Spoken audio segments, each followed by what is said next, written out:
when we're young, we don't think about helping people. You, when you were young, you were in other things.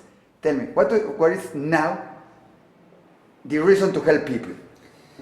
Well, the primary motivation, Isaac, is the knowledge of the God of Israel, who leads us to a life in which we give to others. What do you do to help people? In Israel, we have warehouses from which we distribute humanitarian aid, food and clothing, and furniture for the new immigrants that come to the land.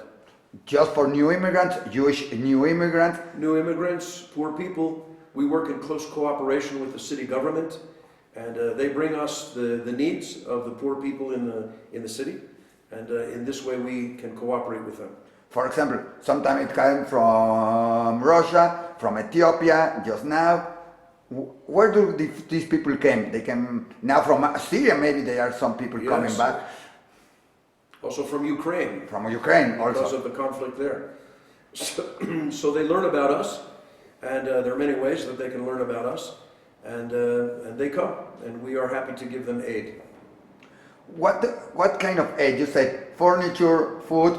Is this just when they get there? Because we know that Israel provides many of that things because they get to the places exactly provided for that. What is your job? Because we know Israel do many of those things. Israel does many of those things, and there is what's called an absorption basket, which helps people, but it's for a limited time, and then people need to get on their own feet within a relatively short time. Our aid generally is available for 5 years, a 5-year period, and we keep track of who the people are so that this is not taken advantage of. But in all of our centers, we get to know the people, and it becomes not just a matter of okay, here's a piece of clothing or some rice, but it's also a matter of encouragement.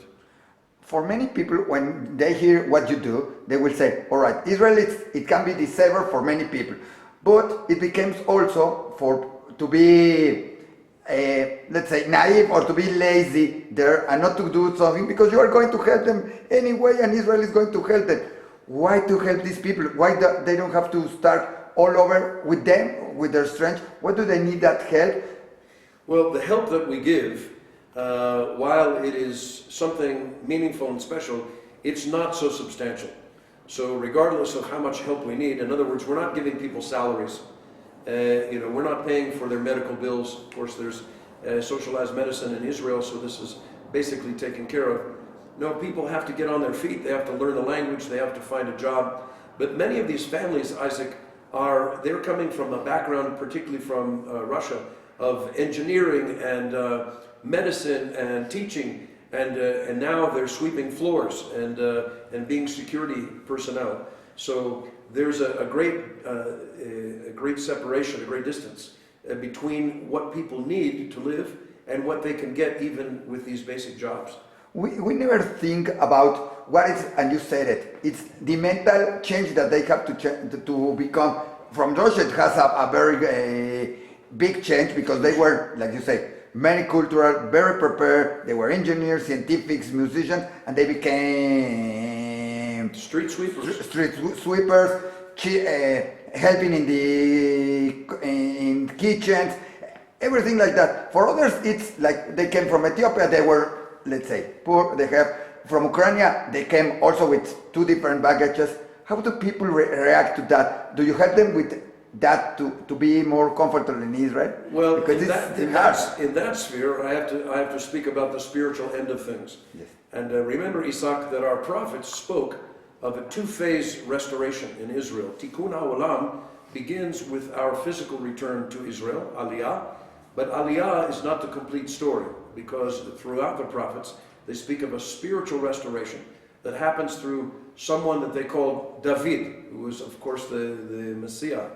And what we do is through the love of the Messiah, through Yeshua, those people who are open and who want to be helped in that spiritual way. We don't force it on anybody. It doesn't even come together with humanitarian aid of the physical kind. But the other thing that we do besides distribution is we have synagogues. We have Messianic synagogues And in that context, we are able to more encourage and deal with people's emotional state. Do they have to become messianic or believe like you to get the help? No, as long as they are willing to acknowledge that we believe this way and that they accept that that's an okay thing for us, there's no requirement. The most important thing is honesty, Isaac. We are not trying to deceive anybody. But yes, if somebody comes to me and says, Eitan, I really have some personal needs. Could you give me some time? I need somebody to talk to. I would talk to them. You became a rabbi. Yes. But you don't look like a rabbi for many people. Tell me something. How is in Israel? How do people look at you, and how do people look at the Messianic movement in Israel? Excellent question. This, of course, depends on a person's orientation. If someone is the more extreme Orthodox that someone is, the more they don't like me for what I believe. The more secular the Israeli is, the less he cares, and the more open he is. My children, our people in our congregations, serve faithfully in the army. We are involved in the society.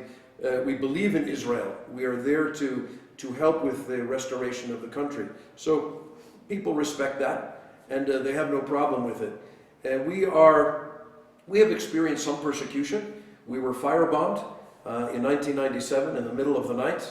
There were intentional explosions that were set off in our building, which was at that time a simple warehouse. We forgave the people, we recovered, and now the city government where we are located embraces us, and as I said before, cooperates with us. Where do you live? Where is your Well, our center is in Kiryat Yam, in the city between Haifa and Akko, the Haifa Bay area. And how do people that are, you already told me about the religious, non-religious, with the big movements, people, normal people, when they get, I don't know, in the army or when they see, because many they don't know you are Messianic or you are Jew, or they don't care. In Israel, strange, but nobody cares. Nobody cares who you are till you say something. How do they react when somebody in the streets, or when you speak with somebody and you say about Messias, about how do they react? Of course, it comes in the context of relationship. Yes. You know, it's not just that I blurt out that this is the way I believe. There's a context, there's a conversation, there's some interaction, whether it's business or whether it's something having to do with my family. My children have been in the schools, my children have been in the army. And so when people see who you are, and then you are simply open about this faith, and in fact, the faith is a faith that is related entirely, in my estimation, to Judaism. So I am not against Judaism, I am for Judaism. In fact, without Yeshua, Jesus, I would not have come to Israel. It was through my belief in him that I began to read the books of the prophets, and that I became convinced that Israel should be my home. Right. Getting back a little bit to the help, because it has many to do with what you believe. What's happened? Because why to help people that are coming to Israel? Why not to help people in Israel that, or they were born in Israel, they live all the time in Israel, they need something? Why to help people that are coming to Israel? Why to have that? Well, to say it in Hebrew, gamze v'gamze, it's this and it's also this. Our help is not limited to people who are brand new immigrants, but we focus on them because they're just beginning, and because life is uncertain at that point, because there's a huge transition, and because usually economically the people from the non-Western countries who are coming back to Israel as Jews are not financially so stable. But yes, we also help the people that have already been there. And in fact, in some opportunities, we are able to help needy people among the Arab-Israeli population. And with this Arab population that is growing, how do you see it? Because they are also getting a lot new immigrants that came from Arab countries, now with Syria, with the problem. One of the things everybody says is, do we have to receive these Syrian people? Do we have to open the borders so people escaping from Syria will come inside Israel, like sometimes the Israelis came? What do you think? Because you live in the north, so you are near Syria. So what do you believe about that? Well, my perspective on that, hermano, is this, that I believe that the other Arab-speaking Islamic countries should be receiving these refugees. I don't really think it's the responsibility of Israel to receive the refugees. Now, if someone has family in Israel, that's a different thing. If they have family, Baruch haba, you are welcome, please connect with your family. But just the general population of refugees, it doesn't make any sense. Also because the relationship with Syria is not exactly, let's say, best friends. To speak on the positive side of Israel's attitude, not only toward Arabs but also towards Palestinians, do you know that some of these terrorists who are committing acts of murdering our people in the streets, when they are shot or immobilized and they're not killed, they are taken to our hospital, to Jewish hospital, and Jewish doctors and nurses save their lives. Exactly. The people that just killed us. That's very strange, and that has always been a difference between Israel and other countries, because here we help the people that kill us or that are attacking us. It's curious, but with that, how is it now in Israel? We have to speak about that. It's really that you walk in the street and you are already becoming afraid of all the Arabs, or you are still living like normal. How is Israel now with the relation with the Arabs, now that you are in Israel? People are much more alert. In other words, you don't just walk naively through the street. You try to know who is around you, who is close by. And the Israeli people, I think, are they're very ready to stop these attacks. As you can see in the news reports, that the citizens come and they immobilize the person that just made the attack in some cases. I would say for myself, as I'm walking in the streets, I'm thinking, okay, who is nearby? If I'm seeing someone who's obviously dressed like the women in the hijab and all of this, so I'm taking a little bit of extra caution. I have to fight in my heart, Isaac, with the rejection and with the discrimination, because I don't believe in it in principle. I live in the north, in the Galilee, where the relationships between the Arab Israelis and the Jewish Israelis are fantastic. It's phenomenal. People look at the newspaper, they think that there's such antagonism between the Arabs and the Jews. It's not true. Where I live, there are more than 1 million Arab-speaking Israeli citizens who are respected, who have equal rights, who vote, etc. And they're my friends. I have many friends. And our interaction and business dealings are completely from day to day. So on the other hand, yes, things are continuing as normal, but you have to be smart. You can't just kind of tra-la-la.